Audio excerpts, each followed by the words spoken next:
প্রেমের ভূমি শ্রীধাম বৃন্দাবন। আর বৃন্দাবনে গিয়ে কিন্তু আমাদেরকে সেখানে অনুভূতিটা আমাদের রাখতে হবে। আমাদেরকে ওই ব্রজে আসলাম, ব্রজে এসে আসলাম, গেলাম, ঘুরলাম, খেলাম, বিভিন্ন জায়গায় বিহারিজিতে গেলাম, সেখানে অনেক প্রকার চাট খেলাম, বলছে না এরকম করে ও ব্রজ ভূমিকে আস্বাদন করা যাবে না। সাধু সঙ্গে যদি বৃন্দাবনে যান তাহলে দেখবেন সাধুগণ আপনার চোখে আঙুল দিয়ে দেখিয়ে দেবেন যে হ্যাঁ ওই হচ্ছেন শ্রীধাম বৃন্দাবন। আর ওই বৃন্দাবনের মধ্যে জানো, এই যে বৃন্দাবন, আর এই বৃন্দাবনের মধ্যেই ব্রজাঙ্গনাগণ তারা দধি মন্থন করে কেবলমাত্র ওই চিকায় ঝুলিয়ে রাখেন কেন জানেন? ও চিকাতে ঝুলিয়ে রাখার একমাত্র কারণ হচ্ছেন কৃষ্ণ আমার ঘরে আসবেন। কৃষ্ণ আমার ঘরে আসবেন, কৃষ্ণ আমার ঘরে আসবে আর এসে মাখন চুরি করবেন, তার জন্যই কিন্তু রাখেন। আর যেই দিন যেই ব্রজবাসী গণের ঘরের মধ্যে কৃষ্ণ যান না, সেই ব্রজবাসী গণ তখন কিন্তু সেই দিন আর ভোজন করেন না। কেন করেন না? কেন করব?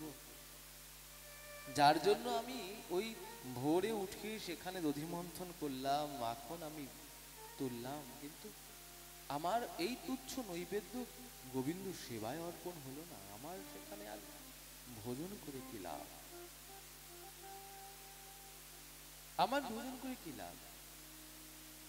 বৃন্দাবন রম্য স্থান দিব্য চিন্তামণি ধাম।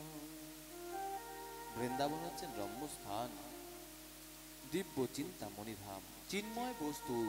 বৃন্দাবনকে আস্বাদন করতে হলে বৃন্দাবনকে দর্শন করুন, আর দর্শন করে বৃন্দাবনকে নিজের হৃদয়ের মধ্যে রাখুন। নিত্য প্রতি বৃন্দাবনকে স্মরণ করুন, হ্যাঁ আমি অমুক জায়গাতে গিয়েছিলাম, আহা সেই ব্রজের মাধুরীমা। ওই ডান দিকে যমুনা রয়েছেন, যমুনার পাদদেশ দিয়ে চলছি, আর চলতে চলতে কখনো যমুনায় পদ্ম ফুল, কখনো হংস কেলি করছেন, কখনো ভ্রমর গুনগুন করে গাইছেন। ওই যে মধুর কদম্ব বৃক্ষ থেকে, কেলি কদম্ব থেকে সুন্দর সুবাস বেরোচ্ছেন, ময়ূরীরা কেকা কেকার রবে সেখানে গুণগান করছেন। ওই হাওয়া হচ্ছে, হাওয়ার সাথে ব্রজের রজের একটি সুবাস সেটি পাওয়া যাচ্ছে। চিন্তনে মিলায় বস্তু তর্কে বহুদূর। চিন্তন করুন, দেখবেন অবশ্যই আপনি ব্রজে না গিয়েও আপনি এই স্থানে বসেও ব্রজ মাধুরীমাকে, ব্রজ ধামকে আপনি আস্বাদন করতে পারবেন। বলো বৃন্দাবন বিহারী লাল কি জয়। আমরা যে যেমন ভাবে সেখানে যে প্রকার আমরা নিজের জীবনকে অতিবাহিত করতে চাই, আমরা ঠিক সেই প্রকারেই কিন্তু অতিবাহিত করতে হবে। তপস্যার ভূমি। ব্রহ্মা বলেন যদি আমি গুল্ম লতা হতে পারি, হয়তো ওই রজের মধ্যে কোনো এক রজ যে গোবিন্দ চরণ স্পর্শিত, সে আমার অঙ্গের মধ্যে স্পর্শ করবে, তাতে আমি ধন্য হয়ে যাব। আবার ইন্দ্র বলছেন না না, যদি আবার আমাকে জন্ম দাও প্রভু, তবে তুমি আমায় ব্রজবাসী গণের ঘরের দুয়ারের পাথর তুমি করে রেখো।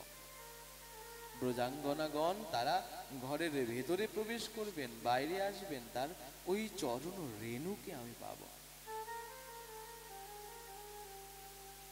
সেই প্রেমটি পাবো।